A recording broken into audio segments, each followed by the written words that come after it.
We're here at Homer Watson Park, and this is a beautiful place to see spring ephemerals and to walk the nature trails. Spring ephemerals are native wildflowers that bloom before the trees leaf out.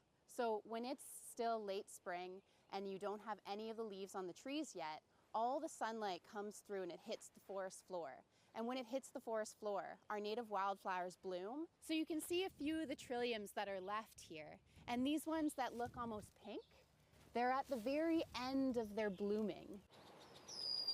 So one of the things that makes this forest so amazing to walk through is the fact that it's been preserved for over 100 years. Back in the early 1900s, Homer Watson and some fellow artists, they recognized the value of this land and they fought to preserve it.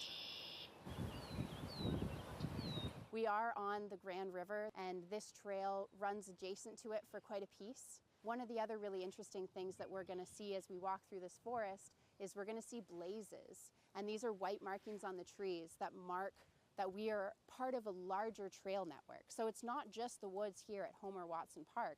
We are actually part of the Trans-Canada Trail and the Grand Valley Trail Network. The Trans-Canada Trail runs from coast to coast, and we are just a small part of that.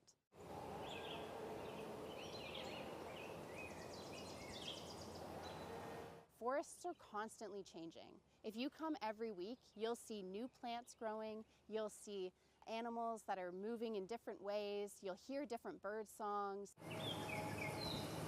It's never the same forest, so you could come to the same place every day and it's always different. So some of the things we can hear, I can hear down this way, there's an area where the path dips down towards the river. You can get down there and you see there's lots of red-winged blackbirds, and I can hear the red-winged blackbirds calling right now. The song sparrows as well. This forest is really great for warblers and migrating birds, so you can hear a lot of those different bird calls when you stop to listen. So one of the things that I look for when I'm looking to identify a tree species, and I don't know what it is I look at the different parts of the tree. So maybe I'm looking at the bark, and maybe that doesn't tell me what I need to know, so I look at the leaves, and the leaves might tell me what I need to know. But if there's no leaves on the tree, what are other ways that I can do it? Well, I often look down at the ground, and I see what's on the ground. So here, there's the remnants of acorns, and to me, this says, oh, there's probably an oak tree around, and here is our oak tree. Or I could look and see if there's the leaves from last season on the ground. So here we have our red oak leaf from this tree over here, and our sugar maple leaf from the tree that's just behind me. So when you're trying to identify those trees, you have to be a detective and look at all of the clues around you. So here you can see one of those blazes.